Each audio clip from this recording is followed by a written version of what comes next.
ঝামেলা নাই, ঘুম থেকে উঠলাম মাত্র, আধা মিনিটে নিয়োগ করে ফেলবো আজকের দিনটা আমি কাজে লাগাবো, যদি আল্লাহ বাঁচায় রাখেন আজকের দিনটা কাজে লাগাবো ইনশাআল্লাহ।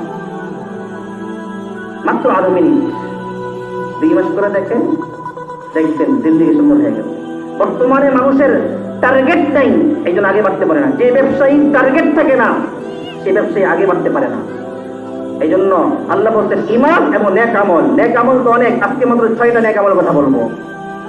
1 নম্বর, সকালবেলায় যখন ঘুম থেকে উঠবো আধা মিনিটের মধ্যে নিয়োগ করে ফেলবো আজকের দিনটা আমি কাজে লাগাবো।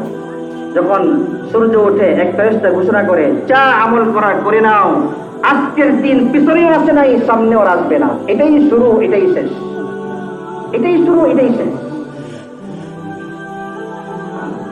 সকালবেলা ওঠার পর বাস টার্গেট, আধা মিনিট লাগবে, আধা মিনিটে একটু বসে টার্গেট করে ফেলবো আজকের দিনটা আমি কাজে লাগাবো।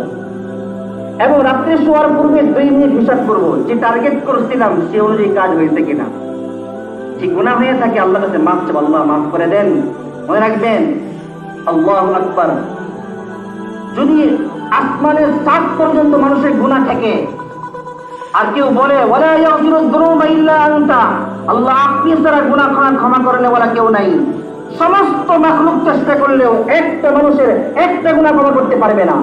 আল্লাহ আমি বুঝি নাই, আপনি মাফ করে দেন, সামনে আপনার নাফরমানি করব না।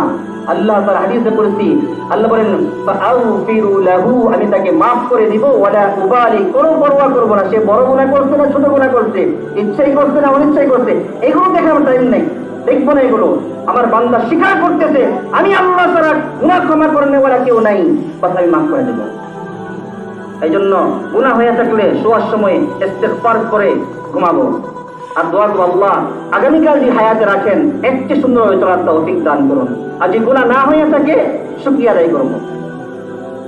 বাস 1 নম্বর টার্গেট হিসাব। 6টা আমলের কথা বলবো।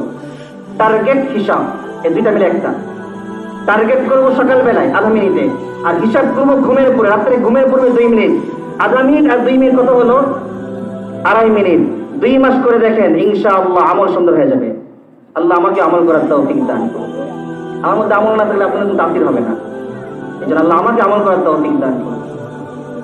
1 নম্বর টার্গেট এবং হিসাব। 2 নম্বর আমল, আপনারা ছোট আমল মনে করতেছেন, করে দেখেন জিন্দেগি সুন্দর হয়ে যাবে। 1 নম্বর আমল। 6টা আমলের কথা বলবো। 2 নম্বর প্রয়োজনীয় এলেম শিখবো এবং নিজের অধীনস্থ যারা আছে তাদেরকে শেখাবো। 2 নম্বর আমল এলেম শিখের আমল। ইমানের পর সবচেয়ে দামি জিনিস হলো এলেম। এলেম না করলে ইমানও ঠিক হবে না, ভেজাল যুক্ত হবে, শিরক যুক্ত হবে। এই জন্য ইলম, প্রয়োজন পরিমাণ এলেম শিখবো। আফসোস লাগে অনেক মানুষকে দেখি আলহামদুলিল্লাহ তাকবীরের সাথে নামাজ পড়ে, কিন্তু তার যাকাত ফরজ হয়ে গেছে, তার উপর যাকাত ফরজ হয়েছে, এই এলেমটা তার নাই, আর সে নিজে মনে করতেছে আমি জিন্দা হয়ে গেছে। আর মানুষকে বলে আমি তো করি, অথচ হিসাব করে যাকাত ফরজ।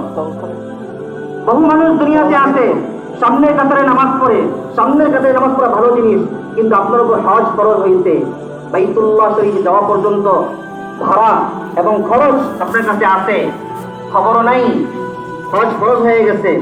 অবস্থা কি? আল্লাহ রাসূল বলেছেন যার উপর হজ ফরজ হবে এরপর হজ না করবে সে ইহুদি হয়ে মরুক আর খ্রিস্টান হয়ে মরুক, আমার কিছু আসে যায় না। আমি নিজেকে জান্নাতি মনে করতেছি, কিন্তু আমার উপর হজ ফরজ খবরও নাই। অনেকে স্ত্রীর মোহর এখনো দেয় নাই, স্ত্রী মাফ করে নাই, স্ত্রী মোহর দেয় নাই, খবর নাই। বান্দার হক, কেউ যদি স্ত্রীর মোহর না দেয়